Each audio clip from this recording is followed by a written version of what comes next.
Assalamualaikum warahmatullahi wabarakatuh. Halo semuanya, perkenalkan aku Ayla Nabila dari 12 IPS 1 Men 3 Kota Padang. Pada kali ini, aku akan menjelaskan mengenai keteladanan Imam Mazhab. Sebelumnya, teman-teman tahu nggak sih apa itu Imam Mazhab? Imam Mazhab adalah ulama besar yang memiliki otoritas dalam menetapkan hukum-hukum Islam.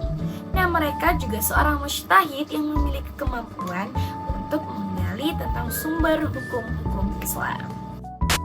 Nah, ada 4 ulama yang terkenal di seluruh dunia. Siapa aja sih? Nah, yang pertama yaitu ada Imam Abu Hanifah. Yang kedua ada Imam Malik bin Anas. Yang ketiga ada Imam Syafi'i, yang keempat ada Imam Ahmad bin Hanbali. Nah, pada kali ini aku cuma menjelaskan mengenai Imam Syafi'i saja. Nah, mari kita dengarkan penjelasannya.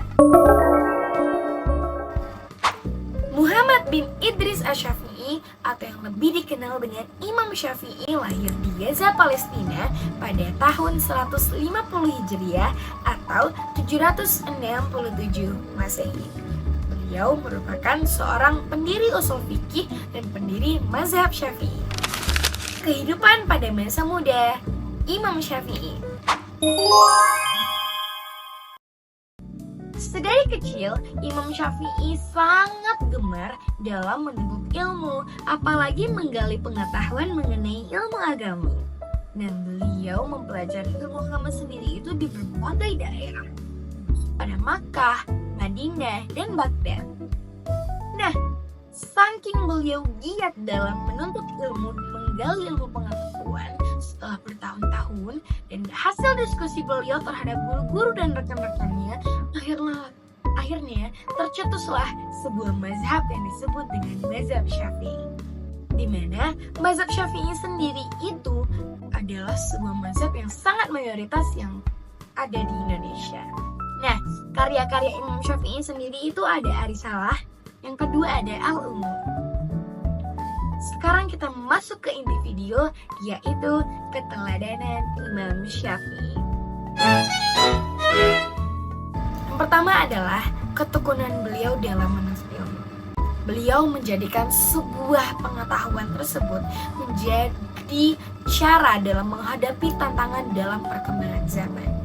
Nah, ini juga dapat menjadi contoh bagi kita bahwasannya ilmu pengetahuan adalah sebuah kunci dari kesuksesan sebuah kehidupan. Nah, yang kedua adalah menekankan keadilan.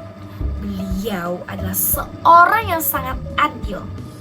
Beliau berpegang teguh kepada Al-Quran dan hadis-hadis Nabi. Kenapa?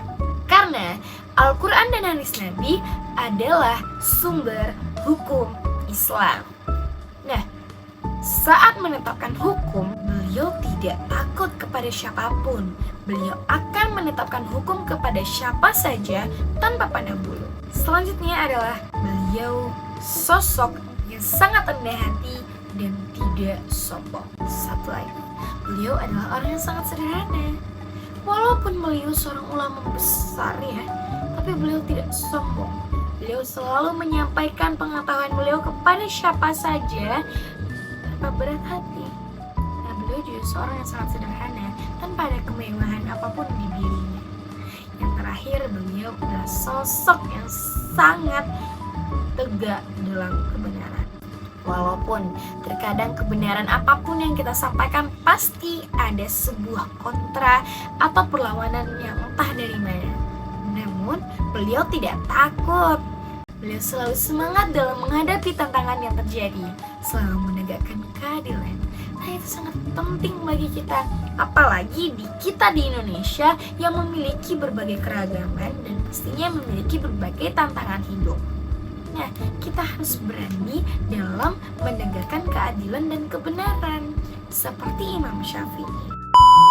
Nah, mungkin hanya itu yang dapat saya sampaikan. Terima kasih telah menonton video ini. Sekian, terima kasih. Assalamualaikum warahmatullahi wabarakatuh.